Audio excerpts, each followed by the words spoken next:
Vincent Cespedes, est-ce qu'il n'y a pas aussi une sorte de, chez les jeunes médecins, une sorte de, pas de peur, mais presque, de répulsion vis-à-vis de la psychiatrie? Alors, je crois qu'il y a des vocations. C'est un métier qui marche par vocation.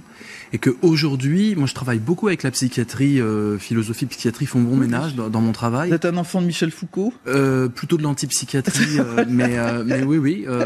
Donc j'ai affaire à ces psychiatres aussi qui veulent de l'humanisme dans leur pratique. Et qui sont obligés d'avoir des pratiques de Moyen-Âge parce que faute de lit, avec cet impératif industriel du rendement à tout prix, eh bien, il faut vite sortir les malades pour pouvoir en accueillir des nouveaux. Et donc, leur fonction, leur vocation est dégradée par des fonctions de gardiennage ou de médicamentation extrême.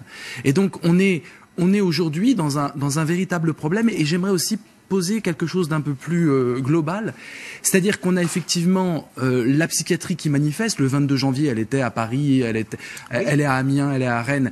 Il y a des manifestations, il y a des grèves, des augmentations de salaire. Hein, voilà, ça qui est honorable. Hein, plus de moyens pour une des psychiatrie infirmiers humaine. Évidemment, l'hôpital Pinel à Amiens, c'est 7 mois de grève, 7 mois de grève. Bouge, hein.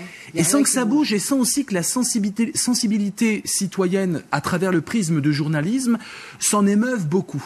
Par contre, quand il y a des morts, quand il y a de la violence, tout d'un coup, il y a un scandale. J'ai l'impression que la violence dans une société de plus en plus floue est devenue le marqueur, violence des actes, des propos et des scandales, qui fait que tout d'un coup notre sensibilité doit vraiment regarder la chose. C'est au détriment du sens tout ça. Ce que veulent les psychiatres, c'est plus de sens dans le soin. Et ça, c'est retiré dans une logique industrielle. Oui, mais Bertrand